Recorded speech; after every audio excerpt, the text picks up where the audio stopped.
तो चलिए आज हम स्टार्ट करते हैं चैप्टर नंबर 3, है ना, क्लास 12 का चैप्टर नंबर 3, जिसका नाम क्या है? तो जिसका नाम है विद्युत धारा एवं परिपथ। क्या नाम है? तो विद्युत धारा एवं परिपथ। तो चलिए आज हम इसके बारे में जानेंगे। और इससे पहले आपको जो है चैप्टर नंबर 1, चैप्टर नंबर 2 करवा दिया गया है, ऑब्जेक्टिव भी करवा दिया गया है। ठीक है, यदि आप उसको नहीं देखे तो जाकर उस वीडियो को वॉच कर लीजिएगा। ठीक है मेरे प्यारे बहना और मेरे प्यारे प्यारे भाई, चलिए देखिएगा यहाँ पे। ठीक है, ध्यान दीजिएगा, है ना, ध्यान दीजिएगा तो ही समझ आएगा। रटना नहीं है, ठीक है, समझना है ना।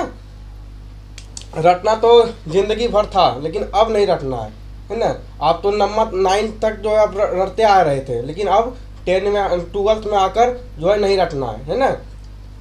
चलिए समझना है, ठीक है, समझने का प्रयास करना है, जहां तक हो वहां तक समझना है। विद्युत धारा के बारे में जानेंगे। पहला नंबर, जब नाम ही है, चैप्टर का नाम ही जब विद्युत धारा है, जब चैप्टर का नाम ही विद्युत धारा है तो उसके बारे में जानना तो जरूरी है। ठीक है, विद्युत धारा किसी चालक में आवेश प्रवाह, किसी चालक में आवेश प्रवाह की दर को विद्युत धारा कहते हैं। यानी कहने का मतलब भैया है, किसी चालक में आवेश प्रवाह की दर को क्या कहते हैं? तो किसी चालक में आवेश प्रवाह की दर को विद्युत धारा कहते हैं। यानी मान लीजिए कि ये मार्कर है, ये मार्कर है, ठीक है, तो चालक किसे कहते हैं? ये तो आपको हम बता दिए थे, चालक किसे कहते हैं? जिसमें आवेश का प्रवाह, सॉरी याद रखिएगा, ये क्या है? ये प्लास्टिक है, इसमें आवेश का प्रवाह होगा या नहीं होगा? कॉमेंट जरूर कीजिएगा, इसमें नहीं होगा। ठीक है, ये हम एग्जाम्पल के लिए ले रहे हैं। तो ये मान लीजिए कि चालक है, मानना ये चालक है, ठीक है, इसमें आवेश का प्रवाह हो रहा है, इसमें आवेश का प्रवाह हो रहा है। ठीक है, तो वही कह रहा है, वही इसमें कहा जा रहा है, किसी चालक में आवेश प्रवाह की दर को ही क्या कहेंगे? तो विद्युत धारा कहेंगे। कि जिसमें आवेश जितना प्रवाह होगा, इसमें आवेश जो प्रवाह होगा उसी को क्या कहेंगे? उसी को हम क्या कहेंगे? तो विद्युत धारा कहेंगे, उसी को हम विद्युत धारा कहेंगे। ठीक है, याद रखिएगा, उसी को विद्युत धारा कहेंगे। चलिए अब हम समझते हैं दूसरा डिफिनेशन। ये था पहला परिभाषा था, अब दूसरा परिभाषा, जो आपको इच्छा करे वो परिभाषा आप एग्जाम में लिख देना है। दूसरा है, एकांक समय में प्रवाहित होने वाले आवेश की संख्या को विद्युत धारा कहते हैं। यानी कहने का मतलब इसमें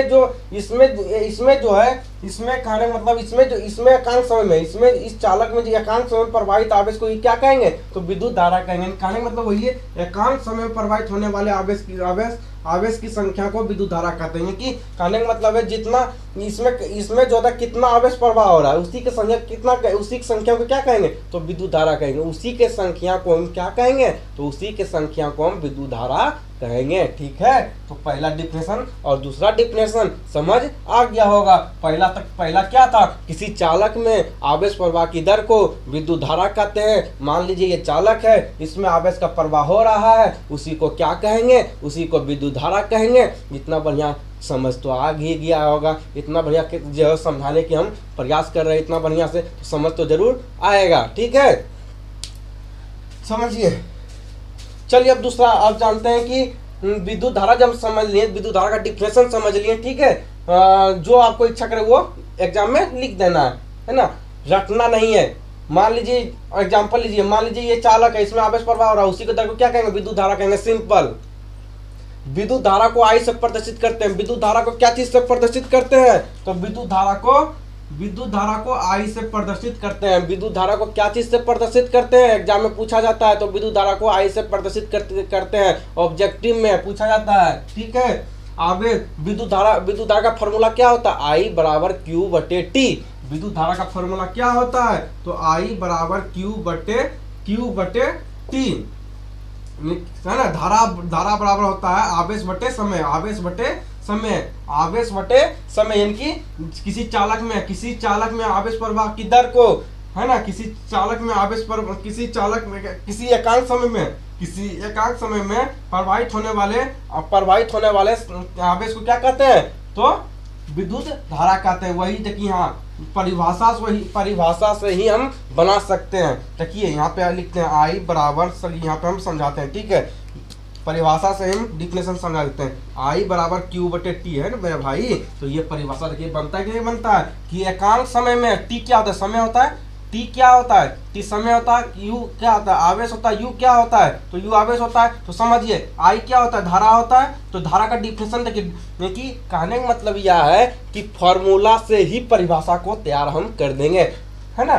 टी क्या था, समय होता है। तो क्या कहेंगे कि एकांक समय में प्रवाहित होने वाले आवेश की संख्या को ही क्या कहेंगे, तो विद्युत धारा कहेंगे। तो ये देखिए फार्मूला से ही क्या हुआ, फार्मूला से ही डिफिनेशन तैयार हो गया। तो रखने का जरूरत है तो नहीं है, ठीक है। आप तो 10वां तक रखते ही आ रहे हो, तो है ना यार, कभी तो समझने का प्रयास करो, है ना। समझाने वाला होना चाहिए और समझने वाला होना चाहिए, तो आप समझदार हो, आप समझिएगा। चलिए पूछा जाता है विद्युत धारा कैसी राशि होती है, ठीक है। विद्युत धारा जो होता है वह अदिश राशि होता है। विद्युत धारा कैसा राशि होता है, तो विद्युत धारा जो होता है वह अदिश राशि होता है। यहाँ देख लीजिए विद्युत धारा कैसी राशि होती है, तो विद्युत धारा जो होता है वह अदिश राशि होता है। विद्युत धारा का मात्रक क्या होता है, एम्पियर, और एक होता है कूलाम बटे समय। एक होता है एम्पियर और दूसरा होता है कूलाम बटे समय होता है। याद रखिएगा, ये डिफिनेशन भी पूछा जाता है कि विद्युत धारा किसे कहते हैं तथा इसके SI मात्रक SI मात्रक को लिखें। तो बोलिएगा विद्युत धारा किसे कहेंगे, किसी चालक में आवेश प्रवाह की दर को विद्युत धारा कहते हैं। विद्युत धारा को I से प्रदर्शित करते हैं। I बराबर Q बटे T होता है। विद्युत धारा एक अदिश राशि होता है। विद्युत धारा का मात्रक एम्पियर और कूलाम बटे समय होता है। तो आशा करते हैं मेरी प्यारी बहना, मेरे प्यारे भाई, समझ आ गया होगा, ठीक है। तो चलते हैं अगले में, चलिए, ठीक है। तो क्या है आपका सेकंड क्या है, धारा घनत्व। धारा घनत्व के बारे में हम समझेंगे। धारा घनत्व किसी चालक के प्रति एकांक अनुप्रस्थ परिच्छेद क्षेत्रफल से अभिलंब गुजरने वाले धारा को धारा घनत्व कहते हैं। कहने का मतलब यह है किसी चालक के प्रति एकांक अनुप्रस्थ परिच्छेद क्षेत्रफल से कहता किसी, चलिए यहाँ पर समझाते हैं, ठीक है। हर एक चीज को समझना है, समझते हुए हमको काम करना है, ठीक है। समझते हुए ही क्या करना है, सारा कार्य करना है। कहता किसी चालक के प्रति एकांक अनुप्रस्थ, किसी चालक के प्रति एकांक अनुप्रस्थ क्षेत्रफल कहा जा रहा है। किसी चालक के मान लीजिए कि ये चालक है, ठीक है, ये चालक है, ये मान लीजिए कि ये चालक है, ठीक है। मानना है सिर्फ, मान लीजिए कि ये चालक है, ये चालक है, इसमें आवेश का प्रवाह हो रहा है। किसी चालक के प्रति एकांक अनुप्रस्थ परिच्छेद क्षेत्रफल से अभिलंब गुजरने वाले धारा, अभिलंब गुजरने वाला धारा को ही क्या कहेंगे, तो धारा घनत्व कहेंगे। तो रखने का जरूरत है मेरे भाई, नहीं है, समझिए, समझ में आ गया होगा। देखिए फिगर से हम बता रहे हैं किसी चालक के प्रति एकांक अनुप्रस्थ, अनुप्रस्थ परिच्छेद क्षेत्रफल से अभिलंब गुजरने वाला धारा को ही क्या कहते हैं, तो धारा घनत्व कहते हैं। फिर समझिएगा, किसी चालक के प्रति एकांक अनुप्रस्थ परिच्छेद क्षेत्रफल से अभिलंब गुजरने वाला धारा को धारा घनत्व कहते हैं। दूसरा देखिएगा, यानी कि इसी का दूसरा परिभाषा देखिएगा, कहा जा रहा है प्रति एकांक समय में चालक से प्रवाहित आवेश को धारा घनत्व कहते हैं। कहने का मतलब यह है कि मान लीजिए कि ये कोई तार है, ठीक है, मान लीजिए कि ये तार है, ठीक है, ये तार है, ये तार है, ठीक है। समझिएगा, समझने का प्रयास कीजिएगा, है ना। चलिए, ना समझना गुनाह नहीं है और ना समझने की कोशिश करना सबसे बड़ा गुनाह है, ठीक है। नहीं जान रहे हो ये को आपका गुनाह नहीं है, ना जानना गुनाह आपका है, ठीक है। तो जानने का प्रयास कीजिए। का वही कह रहा है कि प्रति एकांक समय में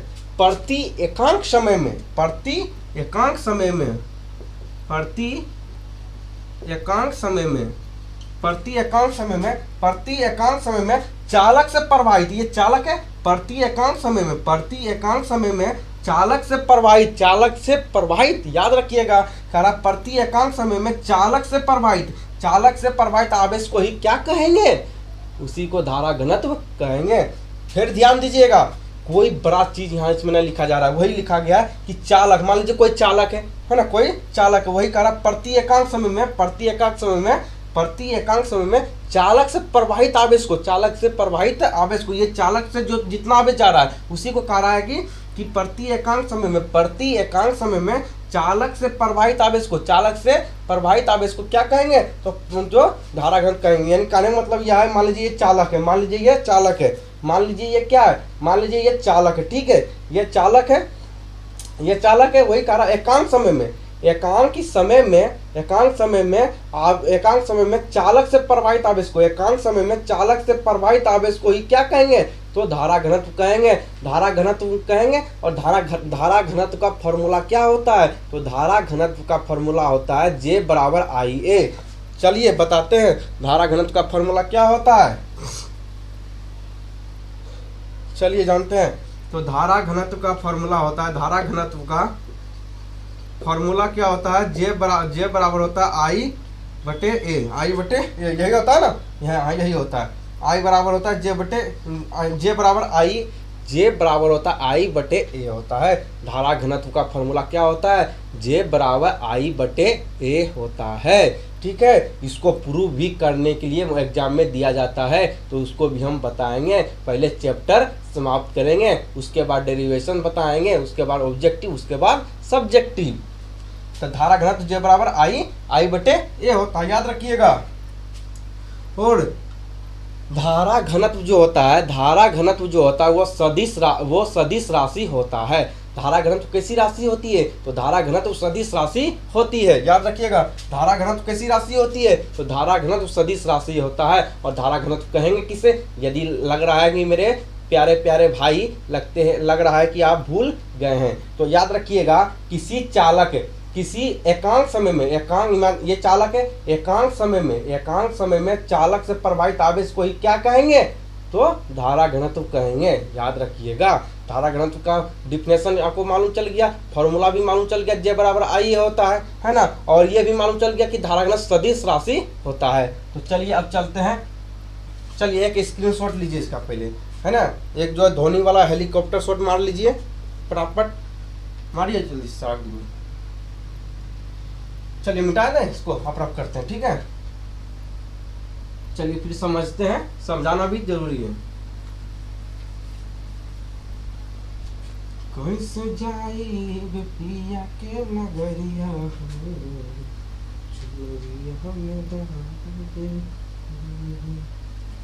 चलिए हम समझते हैं, ठीक है। चलिए मेरे प्यारे भाई, चलिए समझते हैं मुक्त इलेक्ट्रॉन या चालन इलेक्ट्रॉन के बारे में हम समझेंगे।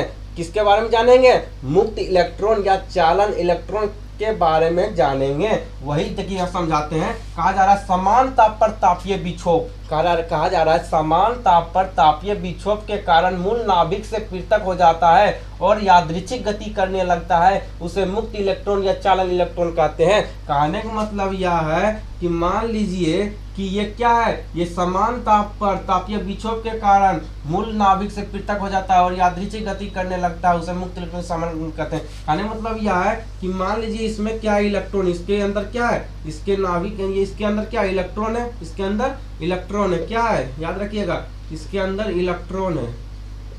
मान लीजिए इसके अंदर क्या है, इसके अंदर जो था ये इलेक्ट्रॉन, क्या है, इलेक्ट्रॉन है। वही कहा जा रहा है समान ताप पर तापीय विक्षोभ के कारण, मान लीजिए कि इसको समान ताप दे रहे हैं, इसको क्या दे रहा है, तो इसको समान ताप दे रहे हैं, इसको क्या कर रहे हैं, तो समान ताप दे रहे हैं। समान ताप पर तापीय विक्षोभ के कारण मूल नाभिक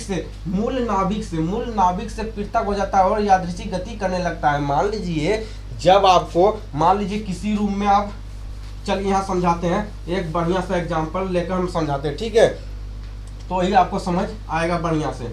चलिए हम समझाते हैं। मान लीजिए चलिए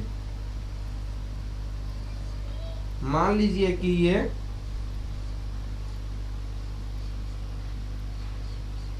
ये घर है, किसका, ये रामू का घर है, ये रामू का घर है, ठीक है, ये रामू का घर है। और ये क्या, ये कौन है, ये कौन है, तो ये रामू है, ये कौन है, तो ये रामू है, ठीक है, याद रखिएगा, ये कौन है, तो ये रामू है, ये रामू है, ठीक है। अभी क्या चीज का सीजन चल रहा है, अभी गर्मी का सीजन है। मान लीजिए कि ये घर में है, ये अपना घर में है, रूम में बैठा हुआ है, अपना घर में है और रूम में क्या बैठा हुआ है। तो जब गर्मी के दिन में क्या होता है, जब लाइन चला जाता है ना, तो जब लाइन चला जाता है, जब लाइन चला जाता है तो आपको बहुत ज़्यादा गर्मी लगने लगता है, आपको बहुत ज़्यादा गर्मी लगने लगता है। जब आपको गर्मी लगेगा और लाइन भी नहीं रहेगा, पंखा भी नहीं पंखा भी नहीं चलेगा, तो आप क्या कीजिएगा, आप गर्मी में तो रूम में नहीं रख सकते हैं। गर्मी आप जब को यानी कि सॉरी, जब आपको गर्म लगेगा तो आप रूम में बैठे हुए रहिएगा, पसीना चुएगा ना, तो आप क्या कीजिएगा कि घरवा से आप अपना रूम से निकलिएगा, घरवा से बाहर हो जाएगा। क्यों? क्योंकि आपको गर्म लगा तो ही ना आप घर से निकले, गर्म आपको लगा तो ही आप घरवा से निकले।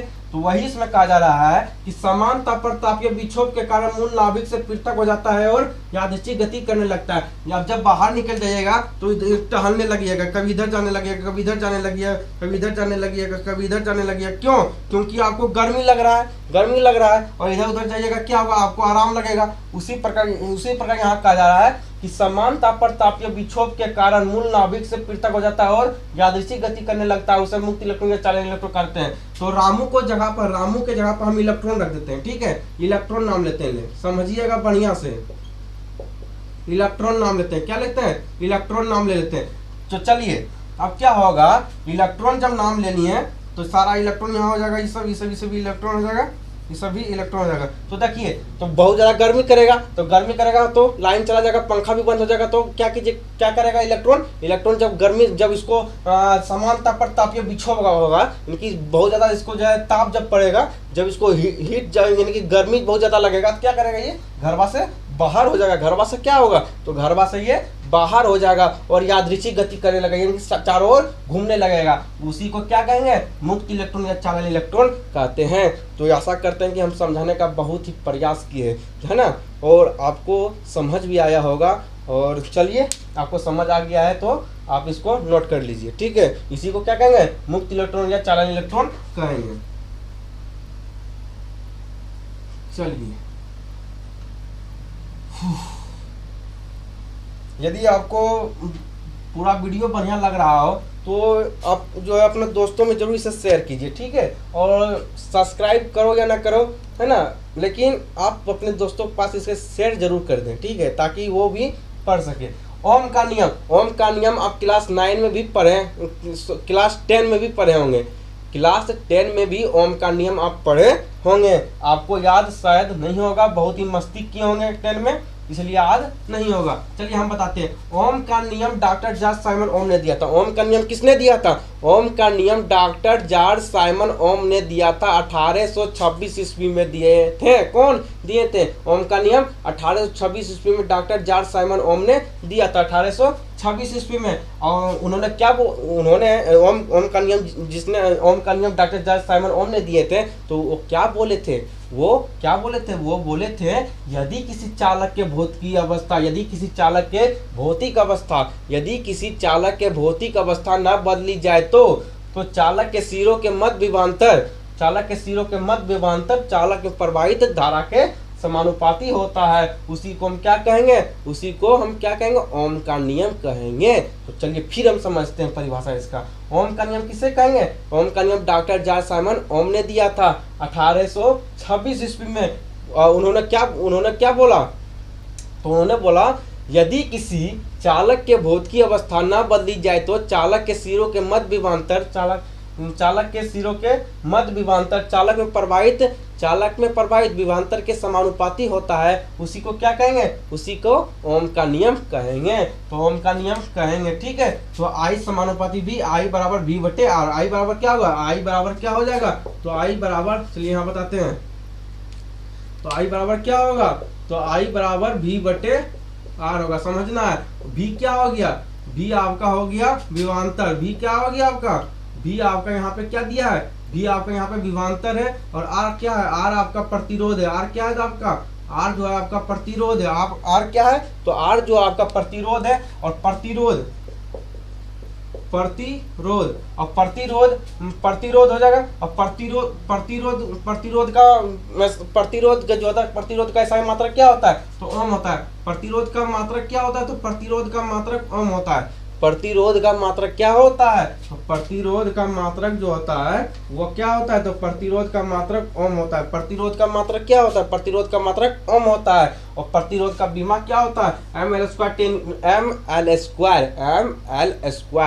T inverse 3 A inverse 2 ml² T inverse 3 A inverse 2। ठीक है, ये था आपका ओम का नियम। ठीक है, और प्रतिरोध का मात्रक क्या होता है? तो प्रतिरोध का मात्रक ओम होता है। ठीक है, चलिए अब जानते हैं ओमीय परिपथ और अनओमीय परिपथ। ओमीय परिपथ और अनओमीय परिपथ ये बहुत ही ज्यादा जो है बोर्ड एग्जाम में पूछा जाता है। तो ओमीय परिपथ किसे कहेंगे? तो ओमीय परिपथ वैसे परिपथ को कहेंगे जो ओम के नियम का पालन करता हो, उसे ओमीय परिपथ कहते हैं, उसे ओमीय परिपथ कहते हैं। समझ आ गया होगा मेरे भाई और मेरी छोटी बहन, आप लोगों को भी समझ आ गया होगा ओमीय परिपथ। ओमीय परिपथ किसे कहेंगे? जो ओम का नियम का पालन करे उसे ओमीय परिपथ कहेंगे, है ना। यानी कहने का मतलब है जो अपने माँ बाप का बात मानता हो, जो अपने समझिएगा, जो अपने माँ बाप का बात मानता हो, है ना, अच्छे संगत के साथ रहता हो, अच्छे दोस्तों के साथ रहता हो, अच्छे दोस्तों के साथ उसका उठना बैठना होता हो, है ना, उसके अंदर अच्छे संस्कार हो, है ना, उसी को क्या कहेंगे? उसी को ओमीय परिपथ कहेंगे। जो कि ओमीय परिपथ उसे कहेंगे जो ओम का नियम का पालन करेंगे, इनकी जो कि अपने माँ बाप का हर एक बात को मानता हो, उसे ओमीय परिपथ कहेंगे। अनोमीय परिपथ किसे कहेंगे? अनोमीय परिपथ उसे कहेंगे जो ओम के नियम का बात को नहीं मानता। वही कहा जा रहा है कि अनोमीय परिपथ किसे कहेंगे? जो ओम के नियम का पालन ना करे उसे अनोमीय परिपथ कहते हैं। यानी कि ये था लायक बेटा, ये था लायक पुत्र, ये नालायक पुत्र। याद रखिएगा, ये कौन है? ये नालायक पुत्र है। ये ओम जो है, ओम क्या है? लायक पुत्र, लायक पुत्र। और ये कौन है? ये नालायक पुत्र है।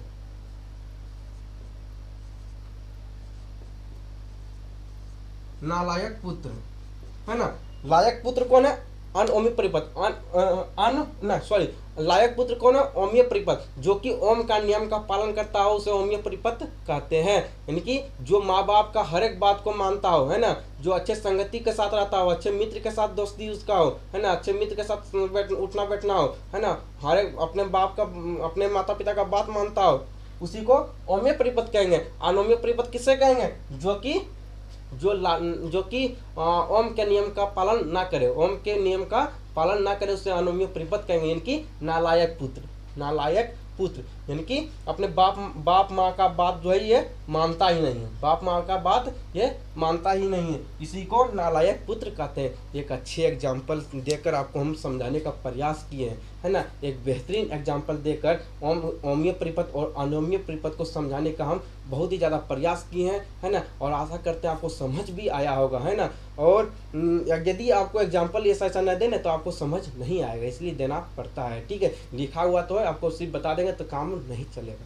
ठीक है, समझने का कोशिश कीजिए और याद रखिएगा ओमीय परिपथ किसे कहेंगे? लायक पुत्र। अनोमीय परिपथ किसे कहेंगे? नालायक पुत्र। ओमीय परिपथ लायक पुत्र मतलब जो ओम का नियम का पालन करे उसे ओमीय परिपथ, जो ओम का नियम का पालन न करे उसे अनोमीय परिपथ। जो बाप माँ का बात मानता हो उसे ओमीय परिपथ, जो बाप माँ का बात नहीं मानता हो, अच्छा संगति के साथ नहीं रहता हो, उसे अनोमीय परिपथ।